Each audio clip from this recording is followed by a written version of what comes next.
Hello students, question number 15 from JEE Main 2021, 27 July, shift 1. The question is, two tangents are drawn from the point -1, 1 to the circle x square plus y square minus 2x minus 6y plus 6 equal to 0. If these tangents touch the circle at points A and B, and if t is a point on the circle such that length of the segments AB and AD are equal, then the area of the triangle A B D is equal to क्या होगा ये बताना है हमें. तो basically अगर मैं diagram बनाऊँ तो कुछ इस तरीके की सिचुएशन होगी. इसका जो सेंटर है सर्कल का वो है 1,3. 1,3 इसका सेंटर है. एंड रेडियस अगर देखें तो आर इज इक्वल टू होगा अंडर रूट ऑफ 1 का स्क्वायर प्लस 3 का स्क्वायर एंड आएगा -6. तो 10 - 6 हो जाएगा 4, यानी कि 2 हो जाएगा रेडियस.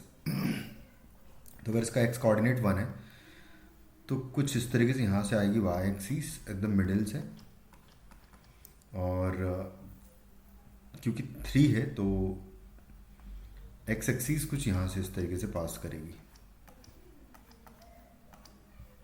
क्योंकि 3 यूनिट्स ऊपर है और साथ में ये डिस्टेंस 2 है. तो यहाँ से यहाँ तक की डिस्टेंस ये 1 ही होनी चाहिए. तो अगर देखा जाए तो थोड़ा सा और ऊपर इसको कर सकते हैं हम लोग. मतलब थोड़ा सा एक्यूरेट डायग्राम बनाना है मुझे. कुछ इस तरीके से है. उसके बाद फिर -1,1 पॉइंट जो है बेसिकली इसका जो लोअर मोस्ट पॉइंट होगा इसके कोऑर्डिनेट्स होंगे 1,1. तो जो -1,1 पॉइंट होगा एकदम जस्ट यहाँ पर कहीं पर एक पॉइंट आएगा जो कि -1,1 पॉइंट होगा, क्योंकि ये वाला पॉइंट जो है इसका अगर कोऑर्डिनेट्स की बात करूँ तो ये होगा -1,3. एग्जैक्टली यही होगा, क्योंकि यहाँ से यहाँ तक की डिस्टेंस 2 होनी चाहिए. तो अगर देखा जाए तो ये पॉइंट -1,1 से जब मैं टेंजेंट्स ड्रॉ करूँगा तो दोनों परपेंडिकुलर होगी पहली बात तो, और कुछ इस तरीके से आएगी. तो ये हो गया हमारा पॉइंट ए, या फिर किसी को भी बोल सकते हैं. खैर तो मैं मान लो इसको ए बोल देता हूँ, इसको बी बोल देता हूँ. इस तरीके से ये दोनों पॉइंट्स है, पॉइंट ऑफ कॉन्टैक्ट्स है. तो यहाँ से यहाँ तक की ये डिस्टेंस ए बी हो जाएगी, और इतने ही डिस्टेंस की एक और लाइन ए डी ड्रॉ करूँगा मैं. तो कुछ इस तरीके से ड्रॉ होगी. और क्योंकि सिमेट्री है तो ये जो लाइन होगा बेसिकली ये सेंटर से पास होगा, और यहाँ से यहाँ तक कि ये रेडियस है. मुझे इस इस ट्राइंगल का एरिया निकालना है, एबीडी ट्राइंगल का.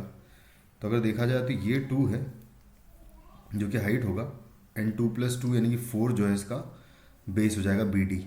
तो B D is equal to 2 times radius है, यानी कि 4 हो जाएगा. एंड इसको अगर ओ कह दूँ तो ओ ए जो हाइट है वो हो जाएगी 2. तो area of triangle A B D is equal to होगा 1/2 इंटू बेस इंटू हाइट. तो 2 से 2 गया, तो फाइनली हमारा आंसर इस क्वेश्चन का हो जाएगा 4, which is in option 3. Thank you.